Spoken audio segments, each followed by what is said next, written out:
नेपाल हिमालय की गोद में बसा छोटा सा देश है।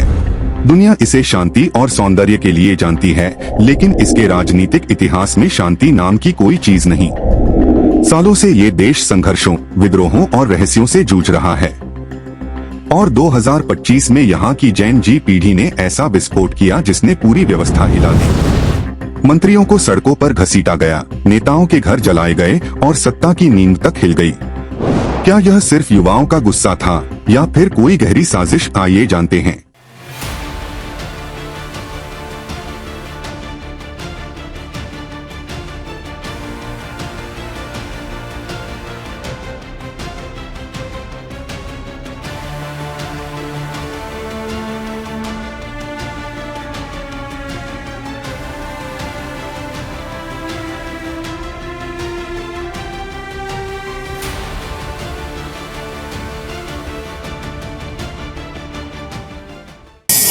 नेपाल की कहानी समझने के लिए हमें थोड़ा पीछे जाना होगा।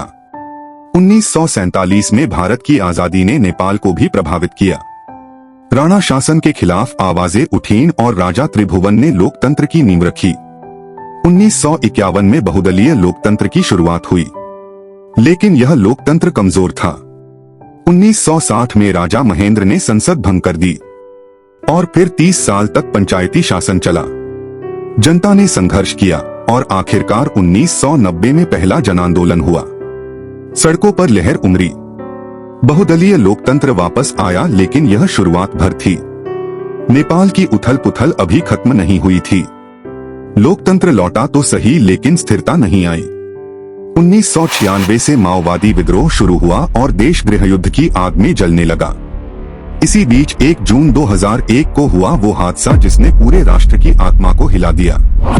काठमांडू का नारायण हिटी दरबार में शाही परिवार का भोज चल रहा था और अचानक गोलियों की आवाज से सारा दरबार गूंज उठा। आरोप लगे कि युवराज दीपेंद्र ने ही गोली चलाई। राजा बीरेंद्र, रानी ऐश्वर्या और परिवार के 9 सदस्य वहीं मारे गए। जनता स्तब्ध थी। सवाल था, यह दुर्घटना थी, पारिवारिक विवाद या कोई बड़ी साजिश? सच्चाई आज तक पर्दे में है, लेकिन एक बात साफ थी, राजतंत्र की नींव हिल चुकी थी। जनता का विश्वास टूट गया और यह घटना नेपाल के भविष्य की दिशा बदलने वाली थी। 2006 में दूसरा जन आंदोलन हुआ और 2008 में राजतंत्र का अंत हुआ। नेपाल अब संघीय लोकतांत्रिक गणराज्य बन गया। लगा कि अब देश स्थिर होगा, लेकिन हुआ उल्टा। नेताओं के बीच सत्ता संघर्ष, बार बार सरकार बदलना, भाई भतीजावाद और गहराता भ्रष्टाचार। युवा पीढ़ी को लगा राजतंत्र गया, लोकतंत्र आया, लेकिन उनकी जिंदगी नहीं बदली। गुस्सा धीरे धीरे भीतर सुलग रहा था। 2025 का आंदोलन अचानक नहीं फूटा था, इसके पीछे सालों का गुस्सा जमा था। नेपाल की जनता भूख और बेरोजगारी से जूझ रही थी। लाखों लोग रोजगार की तलाश में भारत, खाड़ी देशों और यूरोप तक मजदूरी करने को मजबूर हो गए। गांव खाली होते चले गए और शहरों में सिर्फ गरीबी और निराशा बढ़ती गई। लेकिन इसी बीच नेताओं के बेटे बेटियां आलीशान जीवन जी रहे थे। विदेशों में पढ़ाई, महंगी गाड़ियों के काफिले, पार्टियां और लक्जरी वेकेशंस। सबसे बड़ा जख्म यह था कि ये सब तस्वीरें और वीडियो वही नेता परिवार सोशल मीडिया पर दिखा रहे थे जिनकी नीतियों ने देश को तबाही की ओर धकेल दिया था। यही तस्वीरें युवाओं के दिल में आग बन गईं। लोग कहने लगे, हम खून पसीना बहाकर विदेश में मजदूरी करें और हमारे नेताओं की औलादें हमारी कमाई से ऐश करें। गुस्सा सड़कों पर उतर आया और फिर सितंबर 2025 में सरकार ने आवाज दबाने के लिए अचानक से 26 सोशल मीडिया प्लेटफॉर्म्स पर बैन लगा दिया।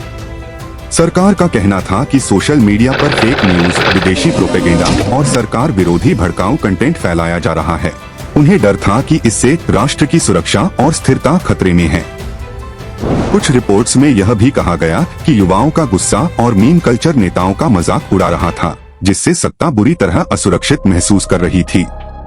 लेकिन असल में यह बैन जनता और खासकर जेन जी के लिए आखिरी चिंगारी साबित हुआ। जिन युवाओं की जिंदगी ही सोशल मीडिया से जुड़ी थी, उन्हें लगा कि सरकार उनकी आवाज दबाना चाहती है। गुस्सा और तेजी से फैला क्योंकि सोशल मीडिया बैन का मतलब था कि भ्रष्ट नेताओं के बच्चों की लक्जरी लाइफ की तस्वीरें भी छुपाई जा रही हैं। यही कारण था कि आंदोलन सिर्फ विरोध तक सीमित नहीं रहा, बल्कि हिंसक विद्रोह में बदल गया। हालांकि सरकार ने यह बैन सिर्फ एक दिन के भीतर ही हटा लिया, लेकिन तब तक हालात बेकाबू हो चुके थे। युवाओं का गुस्सा सड़कों पर उतर आया था और विरोध अब हिंसक विद्रोह का रूप ले चुका था। हजारों युवा काठमांडू की सड़कों पर उतरे। शुरुआत शांतिपूर्ण थी, लेकिन जल्दी ही यह आंदोलन हिंसा में बदल गया। संसद और सर्वोच्च न्यायालय पर हमला हुआ। सरकारी इमारतों में आगजनी कर दी गई और मंत्रियों को भीड़ ने सड़क पर घसीटकर बेरहमी से पीटा। पूर्व मंत्रियों पर भी हमला हुआ, गाड़ियां जला दी गईं। यहां तक कि एक पूर्व मंत्री की पत्नी को जिंदा जला दिया गया। 72 लोग मारे गए, 2000 से अधिक घायल हुए। नेपाल अब जल रहा था। लेकिन सवाल उठता है, इतनी संगठित हिंसा अचानक कैसे हुई? क्या सिर्फ सोशल मीडिया बैन ही वजह था? कई रिपोर्ट्स ने इशारा किया कि पर्दे के पीछे डीप स्टेट काम कर रहा था। कुछ विदेशी एनजीओ, अंदरूनी खुफिया नेटवर्क और विरोधी राजनीतिक गुट युवाओं को सपोर्ट और दिशा दे रहे थे। उनका मकसद साफ था, पुराने नेताओं को जड़ से उखाड़ फेंकना था। हालात काबू से बाहर हो गए और कई मंत्री और प्रधानमंत्री के पी शर्मा ओली को इस्तीफा देकर देश छोड़कर भागना पड़ा। सुशीला कार्की अंतरिम प्रधानमंत्री बनी और 2026 में चुनाव का ऐलान हुआ। जेन जी का यह विद्रोह सिर्फ एक सरकार के खिलाफ नहीं था, यह पूरे सिस्टम के खिलाफ युद्ध था। Today I stand here with the dream of building a new Nepal, with the fire of hope and passion burning within me. We are bounded by the chains of unemployment, fleeing abroad in search of opportunities. दिलचस्प बात यह है कि कुछ बुद्धिजीवी भारत में भी युवाओं को भड़काने की कोशिश कर रहे हैं। कहते हैं उठो, विद्रोह करो। लेकिन भारत नेपाल नहीं है। यहाँ लोकतंत्र कहीं ज्यादा मजबूत है, संस्थाएं स्थिर हैं और युवाओं के लिए अवसर अधिक है। नेपाल जैसा हिंसक और बेकाबू विद्रोह भारत में लगभग असंभव है।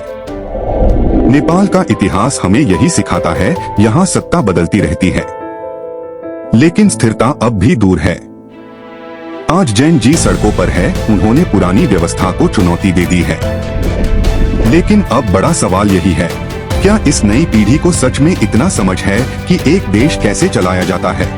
क्या गारंटी है कि कल को उनकी चुनी हुई सरकार भ्रष्ट नहीं होगी? क्या भरोसा है कि आगे चलकर फिर से कोई नया विद्रोह जन्म नहीं लेगा? क्या वो जो 72 लोग मरे हैं, उनके परिवारों को संसद में आवाज मिलेगी, या फिर उनकी कुर्बानी भी नेपाल की लंबी राजनीतिक उथल पुथल की तरह इतिहास के अंधेरों में खो जाएगी? नेपाल आज एक चौराहे पर खड़ा है। यहाँ से रास्ता या तो नए भविष्य की ओर जाएगा या फिर वही अंधेरे में लौटेगा जहाँ से यह सफर शुरू हुआ था। को यह वीडियो पसंद आया हो तो इसे लाइक करें, अपने दोस्तों के साथ शेयर करें और ऐसे ही और इतिहास और सच्चाई से जुड़े वीडियो देखने के लिए हमारे चैनल को सब्सक्राइब करना न भूलें। जय भारत।